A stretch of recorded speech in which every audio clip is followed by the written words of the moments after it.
Página 29.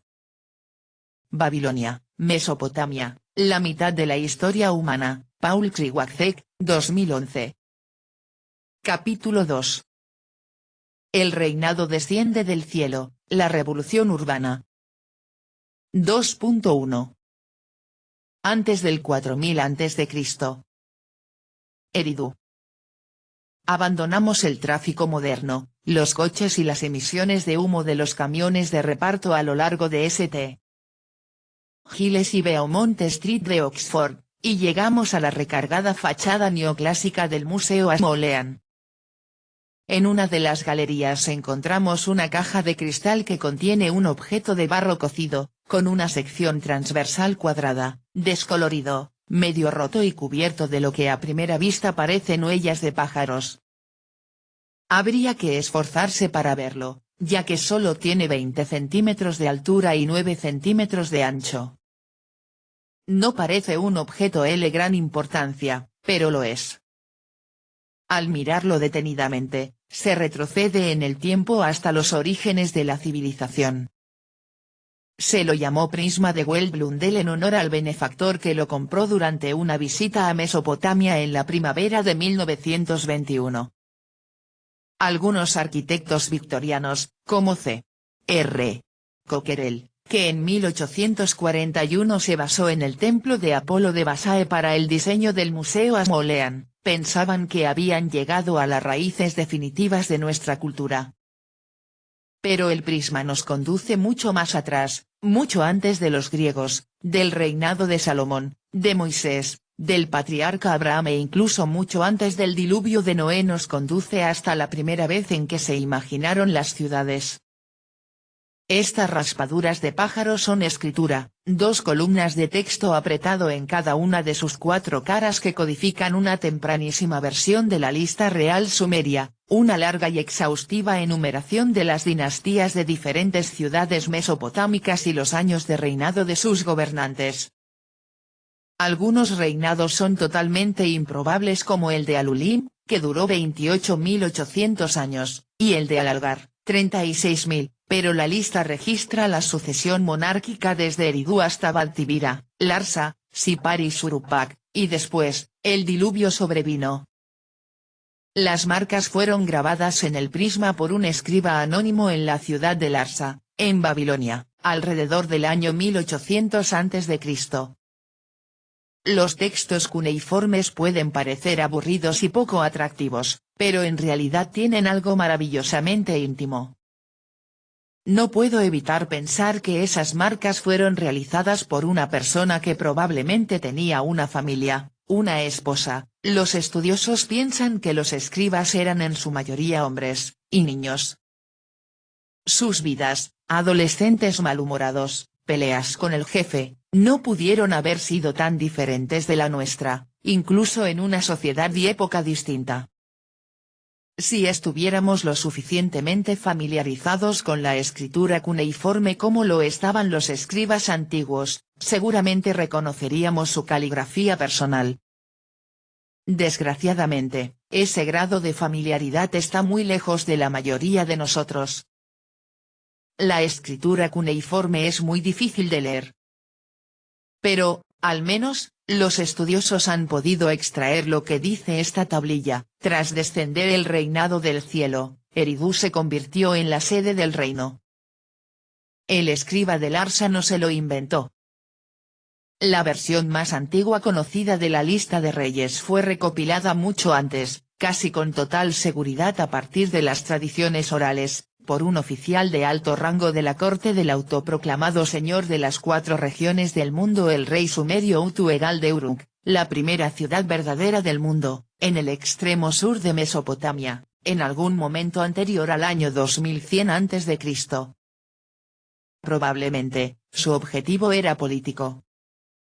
El rey Utu-Egal de Uruk dirigió la campaña para expulsar a los gutis, los bárbaros que ocupaban la zona que va desde las montañas iraníes hasta el este. Estos no comprendían ni apreciaban la civilización y habían sumergido el sur de Mesopotamia en un largo siglo de oscuridad. Utuegal estaba impaciente por establecer que solo había existido una única y legítima ciudad gobernante en toda Sumeria, y que él y Uruk eran los legítimos herederos del reinado en toda la región. Aunque, evidentemente, era una fábula, contenía parte de verdad. Todos los habitantes de la antigua Mesopotamia sabían que la civilización había comenzado en Eridu, en el extremo sur, en las costas del Mar del Sur, lo que para nosotros es el Golfo Pérsico y Arabia, en un lugar llamado actualmente Abu Sarein, y que ahora se encuentra a 190 kilómetros del agua. Esta civilización murió 2000 años después de la época de Utuegal. Eridu cayó en el olvido y se perdió su localización hasta que, en 1854, John Taylor, el agente de una compañía de la India Oriental y vicecónsul británico en Basora, inició una búsqueda para el British Museum entre lo que él llamó los pantanos de Caldea.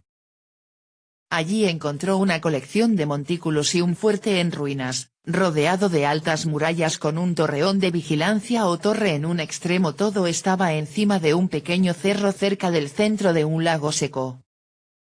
El lugar estaba medio escondido en un valle de unos 25 kilómetros de ancho que se abría al río Éufrates en su extremo norte. Escribió que casi todo estaba cubierto de una incrustación nitrosa, pero con unos pocos pegotes de sedimentos aquí y allá, cubiertos en parte por matojos y plantas típicas del desierto. En las proximidades, Taylor también encontró el rastro apenas perceptible de un antiguo canal, de 5,5 metros de ancho, hacia el noroeste. Supo que había encontrado restos importantes porque, como más tarde describiría un excavador, una característica particular del Saren es el abanico de desechos que se extiende alrededor de los montículos, y que ha arrastrado consigo hasta el desierto miles de objetos pertenecientes a los estratos más bajos de los propios montículos. Los montículos de arena suelta se agrietan cada invierno a causa de los diluvios, arrastrando consigo restos de todas las épocas. Taylor, un diplomático sin formación en arqueología, excavó unos pocos agujeros inconexos, pero quedó decepcionado al no encontrar el tipo de artefactos espectaculares que había esperado poder enviar al British Museum. Encontró un atractivo león tallado en granito negro, pero se lo dejó allí por motivos de transporte. Sin embargo, encontró varios ladrillos grabados en escritura cuneiforme. Solo unos años antes se había conseguido leer algunos de esos signos, pero ya se entendía lo suficiente para saber que Taylor había redescubierto la famosa y antigua ciudad sagrada de Eridu, el lugar en el que, tal y como sabían el compilador de la lista de reyes de Utuegal y todos en la antigua Mesopotamia, había comenzado la civilización. Abu Sarein, que significa padre de las lunas gemelas, probablemente porque en los antiguos ladrillos encontrados había grabadas medias lunas, símbolos de un dios lunar, parece un lugar inverosímil para que la humanidad haya dado allí un paso de tal envergadura. Los montículos de color canela, secos, polvorientos y desérticos, parecen tan arrugados como una cama deshecha. Alrededor de ellos, desnuda y sin límite, la arena lisa y solitaria se extiende a gran distancia. No hay nada a la vista que hable de vida, de humanidad, de progreso, de logro. Incluso el río que una vez hizo de Eridu un lugar habitable, está ahora lejos y fuera de la vista. Para entender la historia de este lugar hay que imaginar un escenario muy diferente. Hay que retrasar los relojes aproximadamente 7000 años, hasta percibir la marea del Golfo, justo al sur, por donde navegaban barcos desde las actuales Bahrein, Qatar y Omán, cuando las aguas oceánicas filtraban la tierra formando marismas que se llenaban de suficientes peces, carne y aves como para sostener a una creciente población humana. Hay que retroceder hasta el momento en que la arena de desierto de la moderna provincia iraquí de Al-Mutanna era una estepa verde y llena de arbustos que abastecía a los pastores de cabras y ovejas cuando realizaban un trayecto migratorio desde y hacia los resplandecientes lagos de lo que actualmente es el gran mar de arena de Nafut, en Arabia Saudí. Hay que retroceder hasta el momento en que la transitada ruta por la que se transportaban bienes comerciales hasta el sur de Mesopotamia desde las montañas de Irán, al este, era atravesada pacientemente por hombres que llevaban enormes cargas a su espalda, reunidos en grupo para protegerse de los animales salvajes y los asaltantes, incluso en esta fecha tan temprana. La doma de bestias de carga, incluso el burro, por no hablar del camello o caballo, aún pertenecían al futuro. Hay que retroceder hasta el momento en que este cerro situado en el centro de una depresión de 6 metros por debajo del cieno del río, el aluvión, que parece el foco de un cráter provocado por el impacto de un meteorito, era aquel lugar en el que surgían las aguas dulces de un gran lago pantanoso, lleno de peces y mejillones de agua dulce, que atraían a seres humanos y animales desde todas partes.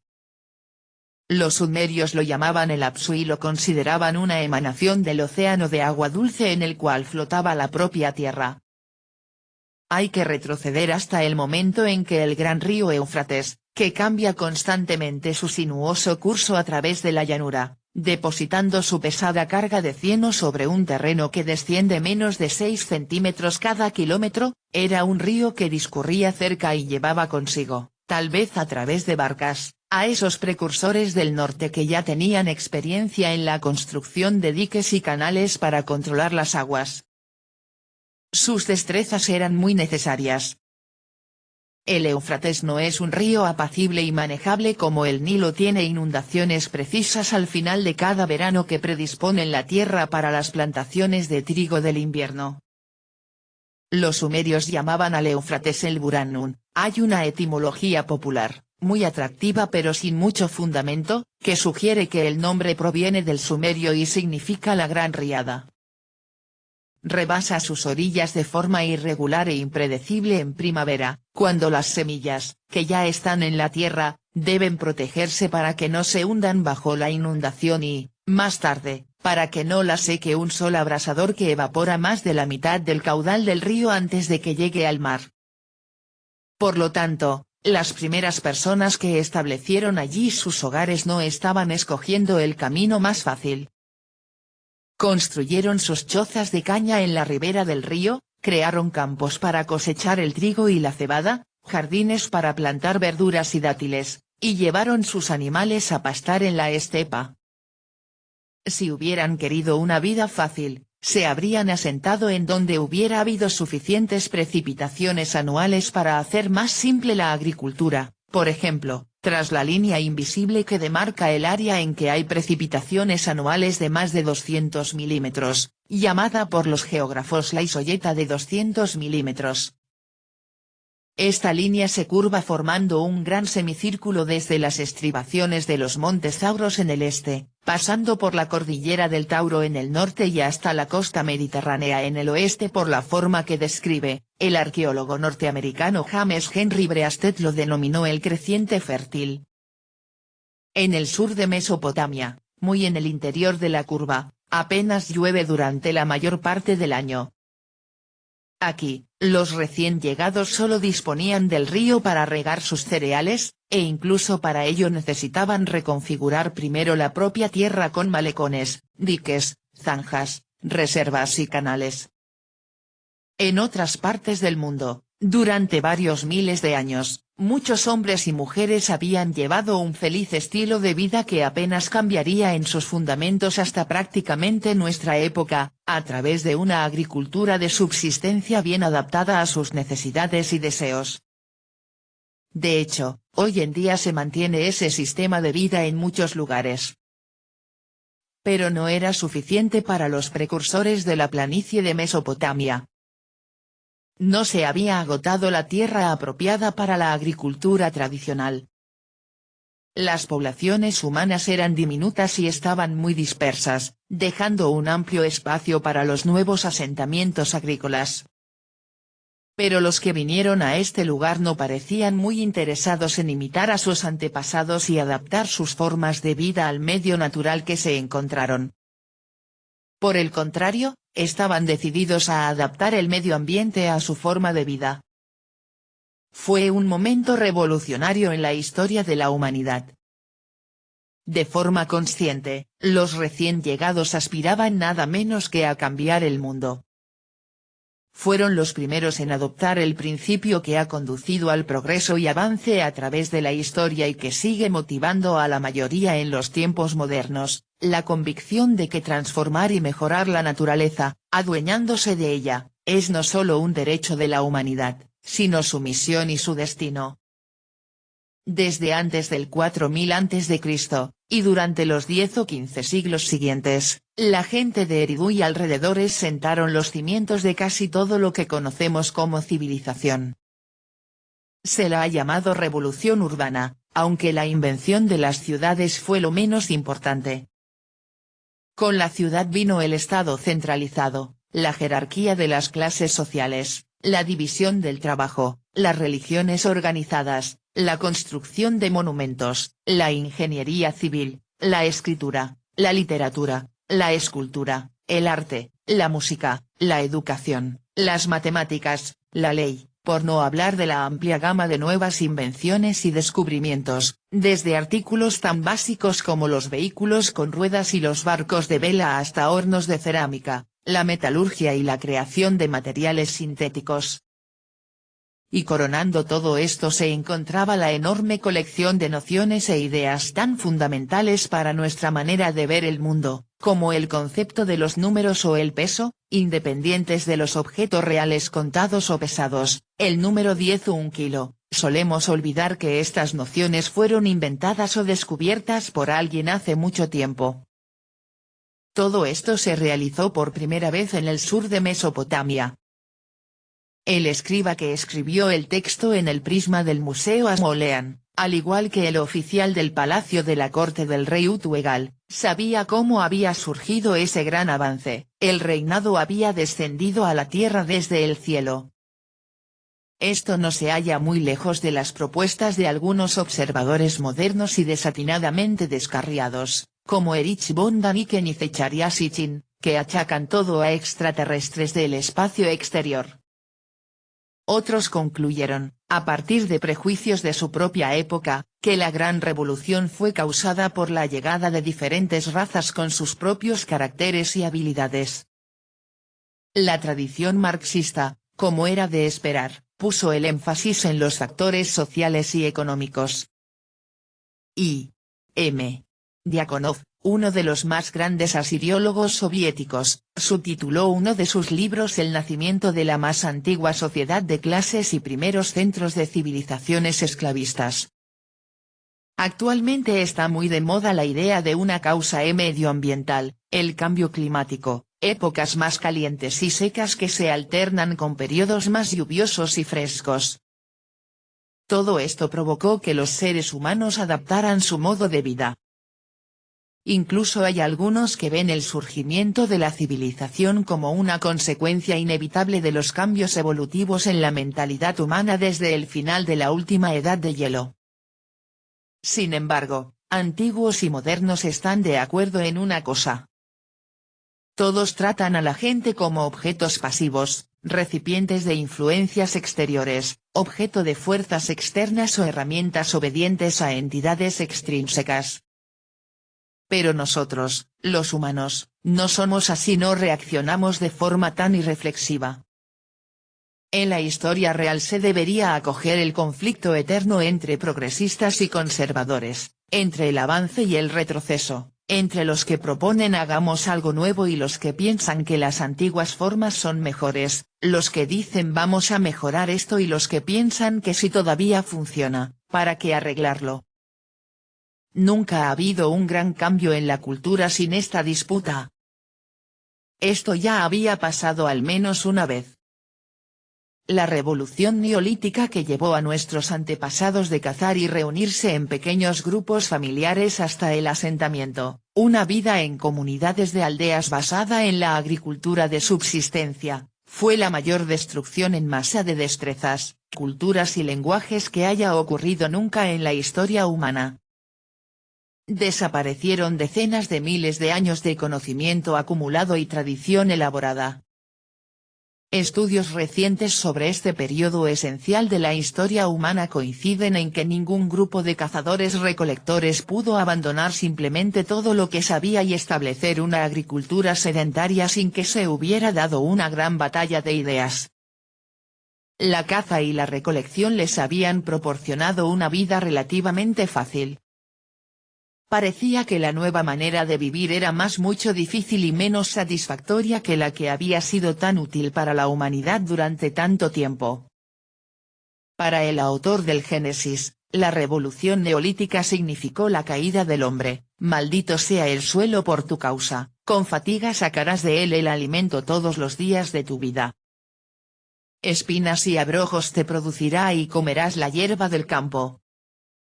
Con el sudor de tu rostro comerás el pan. El científico Colin Tudge ha actualizado este mensaje recientemente. Es obvio que la agricultura en la época neolítica era dura, los primeros agricultores eran menos robustos que los cazadores-recolectores que les precedieron, y padecían trastornos de nutrición y desórdenes traumáticos e infecciosos que sus antepasados se habían ahorrado. Bajo esta óptica, parece que el cambio fundamental hacia la agricultura como forma de vida solo pudo suceder a través de la difusión de una poderosa nueva ideología que, en esa época, solo podía expresarse y propagarse bajo la forma de una nueva religión, tal y como afirma el prestigioso prehistoriador Jacques Cauvin en su libro The Birth of the Gods and the Origins of Agriculture, El nacimiento de los dioses y los orígenes de la agricultura. Se trataba de una confianza mesiánica en sí mismos. El siguiente gran cambio de valores e ideas fue el que llevó definitivamente a la humanidad de una agricultura de aldeas a nuestra propia civilización de ciudades. La revolución urbana no destruyó tanto las viejas formas como lo hizo el cambio de la caza y recolección a la agricultura. Pero los que eligieron esta revolución urbana tuvieron que abandonar muchas cosas, incluidas su autonomía, su libertad y su propia identidad como sujetos autosuficientes e independientes. Debió ser muy poderosa la creencia que los persuadió para seguir un sueño cuya completa resolución era imprevisible y estaba imprevisiblemente alejada en el futuro, una creencia que pudo persuadir a hombres y mujeres de que el sacrificio merecía la pena, de que la vida en la ciudad ofrecía la posibilidad de un futuro mejor y de verdad existía algo que se llama el futuro, que podía ser diferente de lo que hubo antes. Por encima de todo, fue una decisión ideológica. Los comienzos de esta ideología están enterrados bajo la arena de Eridu. Este es el lugar, más que cualquier otro, en que se pueden observar los procesos que provocaron la aparición de la ciudad antigua. Página 39.